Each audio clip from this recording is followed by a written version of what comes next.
Most beginners think index funds and ETFs are the same. But there's one tax secret that could cost you thousands over 30 years. Here is exactly what it is. Look, the financial industry loves to make this sound complicated. They use jargon to keep you guessing and keep you paying. We've spent hundreds of hours analyzing the fee structures and tax laws of the biggest players like Vanguard, Fidelity, and Schwab. Our goal is simple: strip away the noise so you can actually build wealth without needing a finance degree. In this video, we're putting index funds and ETFs in a head-to-head battle. We'll break down the cost, the convenience, and that hidden tax efficiency gap that determines whether you keep your gains or hand them over to the government. By the end of this, you won't be overwhelmed by your brokerage options. You'll have a dead simple strategy to pick the right one for your specific goal. Let's dive in. You've finally opened your brokerage account. The money is sitting there. Now you're staring at the search bar. You see two options that look identical. Same assets, same performance, same low fees. So you pick one at random. You figure it's just a fund, right? Wrong. Here is the danger. Most beginners treat these like interchangeable parts. But they aren't. Depending on which one you choose, you could be triggering phantom taxes. That's when a fund sells assets internally and passes the tax bill to you, even if you didn't sell a single share. Over 1 year, it's a few bucks. Over 30 years, that's where the nightmare starts. We're talking about thousands of dollars in lost compounding. Money that should have been buying more shares, but instead went straight to the IRS. You're working hard to save. You're skipping the fancy dinners. But you're letting a technicality bleed your portfolio dry. It's the silent killer of long-term wealth. And the worst part, you won't even notice it's happening until you look at your tax return 10 years from now and realize you've been overpaying for a decade. Let's cut through the noise. Both index funds and ETFs are essentially the same thing: a basket.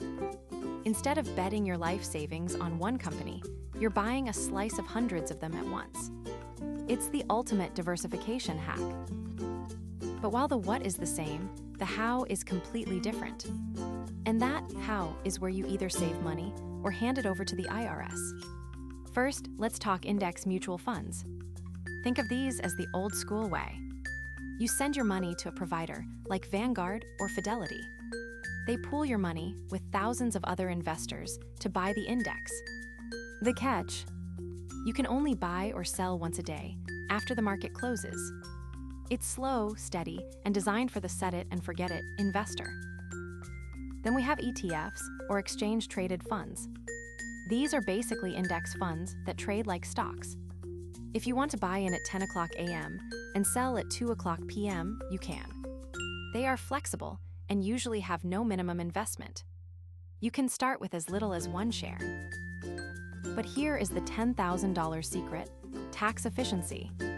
In a mutual fund, when other investors sell their shares, the fund manager often has to sell stocks to pay them out. This creates capital gains.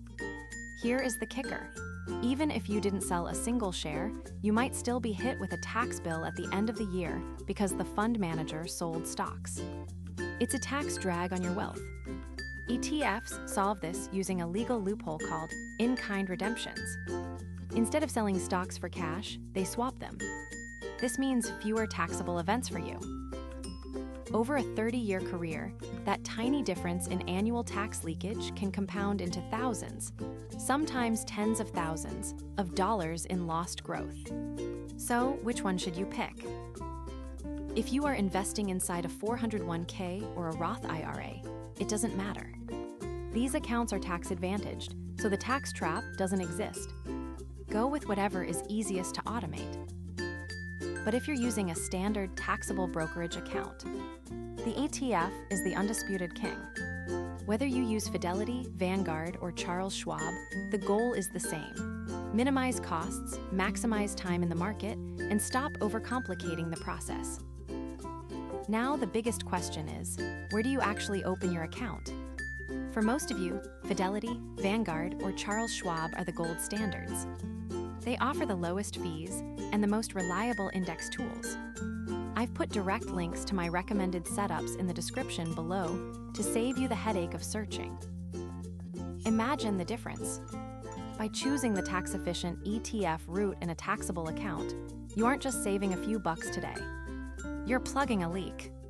Over 30 years, that simple choice is how you keep an extra $10,000 in your pocket. That is the power of optimization. If this cleared up the confusion for you, hit that like button. Subscribe for more no-nonsense guides to building your wealth. Stop overthinking, start investing. I'll see you in the next video.